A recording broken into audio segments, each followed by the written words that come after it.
50, he ruined New York hip hop. He spun it back around on me talking about I ruined New York hip hop, and then all of his fans and fanatics ran with that. But first it was 50 Cent who ruined New York hip hop. Y'all know. Nobody wanted to work together. No, people who was already popping in the city was like, everybody was hemming and hawing and soft shoeing because nobody wanted to work together because 50 Cent was so popping. So that's where that narrative comes from.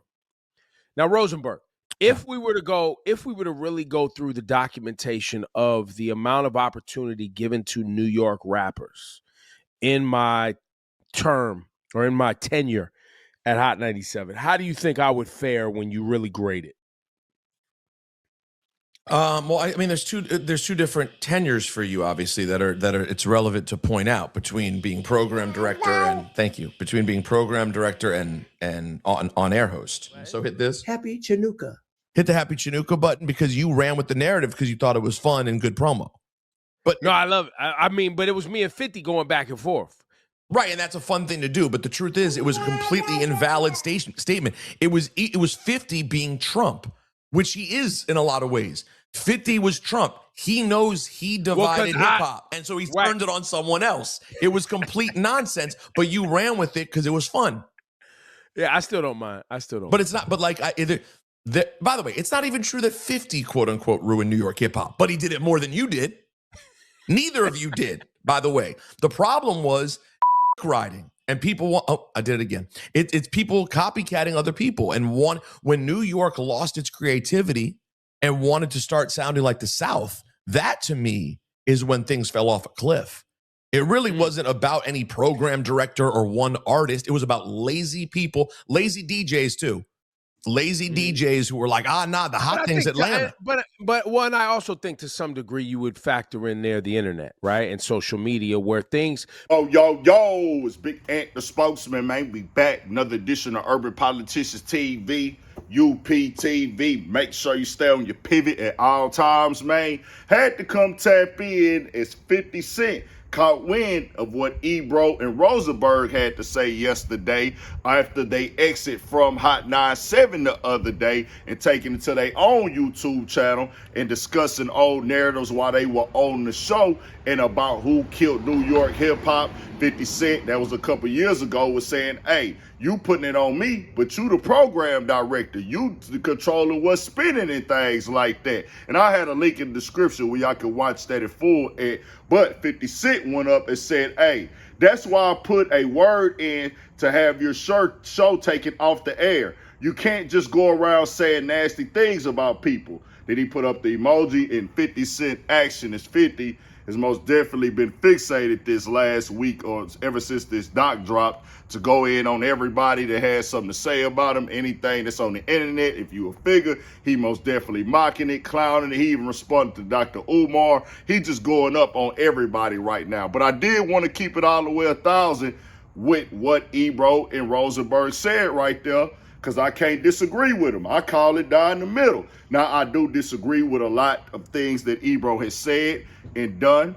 Some of them gatekeeping tactics, the talking down to people stuff, the acting like he owned the show that he worked at and just handling people and doing it like purposely at times, just really coming off disrespectful and not wanting to update his playerness, his flavorness, and just coming off super outdated, washed up and old and just thinking like it's my job to do this. That energy that he used to have, I just didn't rock with that at all. But when it comes to this right here, I have to say, no matter how you slice the pie, he got to take some blame, some of the roles that he played, because not only the energy that you was giving off to people up there at the show, whether they was from New York or not, just the energy as a whole, but also you the one that's working directly with the labels, your radio station. You the program director.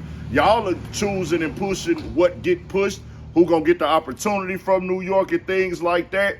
And who gonna come up next, and all that stuff. All that plays a role in it. Then you coming through, you being the deliverer of the messages for the label of what they looking for and all that. So you got an important position that you playing in the game. Even more so now too, with you being at Apple. You can't be the guy with this powerful position and then think that you don't take none of the blame for it. It is what it is. Not true. The labels and these music stations, they got deals in hand, y'all. Don't think that this stuff be organic, like they will just go pick the song that the people love the most and who they really just think this hard worker. That's not how the industry work at all. But I do understand what they said, and I agree with them as well. Hey, 50 beefing with everybody. I don't care what city you in. If you beefing with everybody and you the top guy, hey, that do kind of make it to where, hey, especially as you have that impact and that power, and you have a legendary classic album like 50 Cent, people get to choosing sides. That division do hurt. If you can't make it say, well, hey, bro, let's just get it together on the music. This person can't work with that person. Person can't work with that person. Can't work with that producer. I can't be around this guy. He gonna feel away. That's how the game has always been. So 50 Cent got to wear some of that, but that ain't everything that hurt it, because they even took it too directly. Hey, bro, it wasn't just that either. It wasn't just 50 Cent or Ebro like they just tore it down. It was also people from the East Coast, or not the East Coast, from New York, adopting more of the Southern sound and kind of changing their whole vibe, and it ain't hitting the same. Then also, let's give it let's call it for what it is. The South is crazy talented, bro. From Texas to Florida, all the way to Tennessee, everything all through there go crazy. Niggas just got talent, bro. Boys can rap, boys can freestyle, boys got it all. Boys can make music. We got legendary artists in the South, and it just, hey, it is what it is. When that's going on, plus the style and flavors and the litness of the West Coast, all that coming on, they not the dominant force no more. People got all these options, and they've had those options for a while now. And the South, I say, been running the game for 20 years plus now, just keeping it all the way 100. They came to the South. You remember Fat Joe say, what is everybody so mad at the South for? He got that from Jada, though. What is everybody so mad at the South for? Go to the, change the style up, go Southpaw. You had to mix and blend it perfectly to kind of catch some of that flavor, because New York was loving the flavor as well when it come from the South and things like that. But that played a role.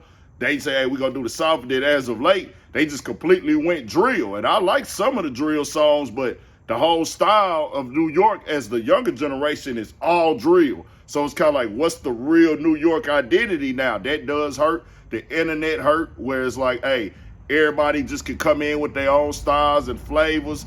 And it's like, hey, we can do what they doing over here. We can do what they doing over there.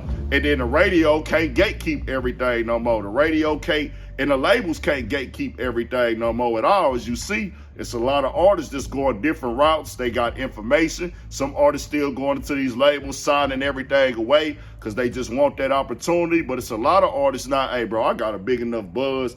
Hey, I got a little minor distribution deal, or I got a partnership deal with somebody over here, over there. They putting my music out, get me to as many outlets as possible, but I ain't signing to these majors no more.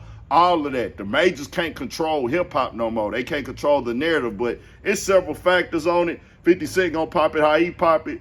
Calling them Trump, you know, that's what they on. They push that left stuff super hard with Ebro and Rosenberg and them, but it is what it is. We'll see what happens. I wanted to speak on it because that's one of them conversations I do like to have. But I keep it all the way 1,000 with y'all. But tell me what y'all think. We got more coming, more videos, all that 1,000 for shit show. Stay on your pivot.